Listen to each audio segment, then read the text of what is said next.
Greetings. It is 9:30 in the morning. I've just realised that my plane doesn't leave till 3. I thought it left at lunchtime. But it does leave at lunchtime for Perth, where I'm going back to, so it does kind of leave at lunchtime.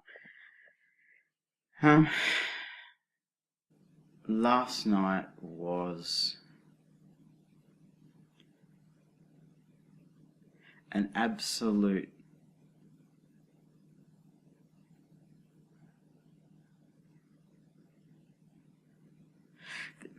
there's only a few things in my life that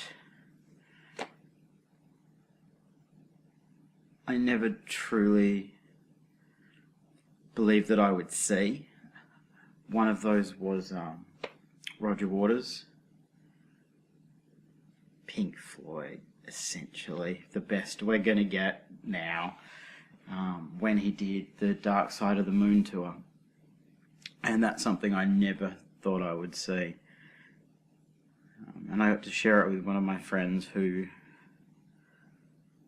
well, not one of my closest friends, it turned out to be the first concert that he ever had been to. And I still remember him asking me, "What do you do?" And I said, "Well, I think you'll work it out." It turned out to be his last concert because he did die, which is unfortunate for everyone involved. But he did get to see Dark Side of the Moon as his first gig, his first concert, which is the reason why I'm talking about him. Because the way I felt last night was as if that had been the first concert I'd seen. It blew me away so much. I'm sure that from the video from last night, it was fairly apparent that my senses had been overwhelmed. But now I can explain myself a little bit better, I think. And the idea of building a box and building a wall around those things that you never believed you could actually ever attain, so that you don't feel disappointed, so that you don't become depressed, so that you don't dwell on them too much and let them rule you. That came to me last night while I was in the line, and when they came on stage, when Neutral Milk Hotel came on stage, and Jeff has a beard just like mine now, and he looks so different to the man I saw in the videos from, I think it was Coachella a couple of years ago. And you could see that he still felt all of the things that made that album, In the Aeroplane Over the Sea, such a special thing. You could see that he still felt all of those emotions as he sang. But that band, as my sister Becky put it, it was amazing how every individual person on that stage had such a unique and separate personality that you could pick up just straight away. And they didn't allow any photos or any footage, but I'm sure there'll be somebody who did, and I might try and link to that so you guys can see. But just being that close to someone who put so much into their art that it broke them for a while. It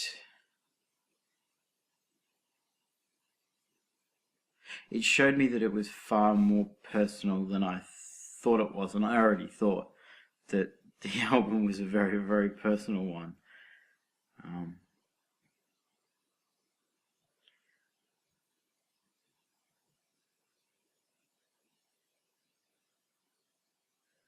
And I had lots of moments where I was full of so much joy that I wanted to grab the people next to me and give them a big hug and say, thank you for sharing this with me. But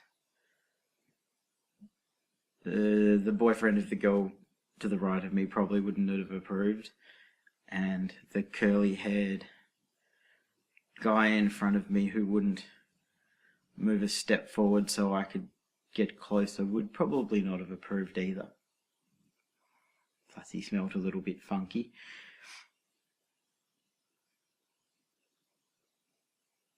And I'm not sure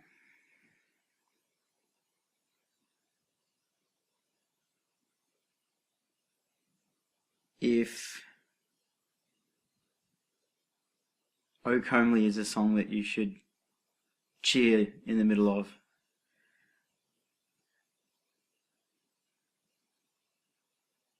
But that's just me. That's just me.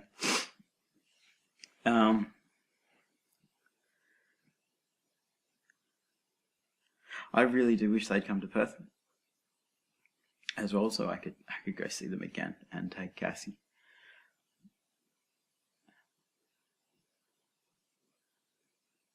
But even my sister was at a loss for words when we left, and she's not as diehard a fan as I am. So, in summation,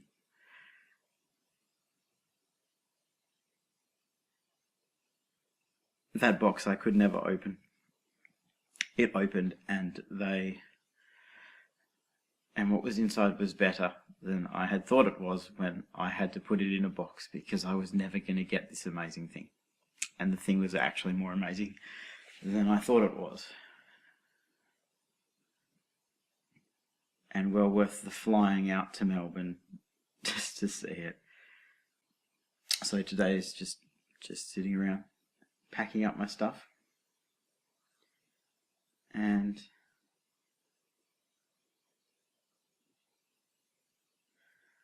preparing myself for the onslaught of 3 young boys who've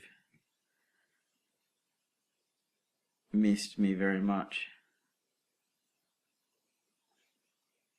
On that note, I spoke to them on Skype yesterday. And my 3-year-old was so determined to get in the computer with me that it damn near broke my heart.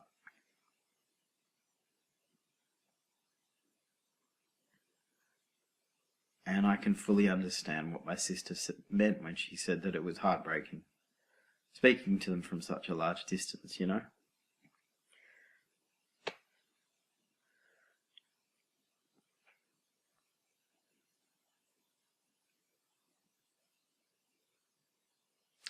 But it is Phoenix's first birthday tomorrow, and I got him this.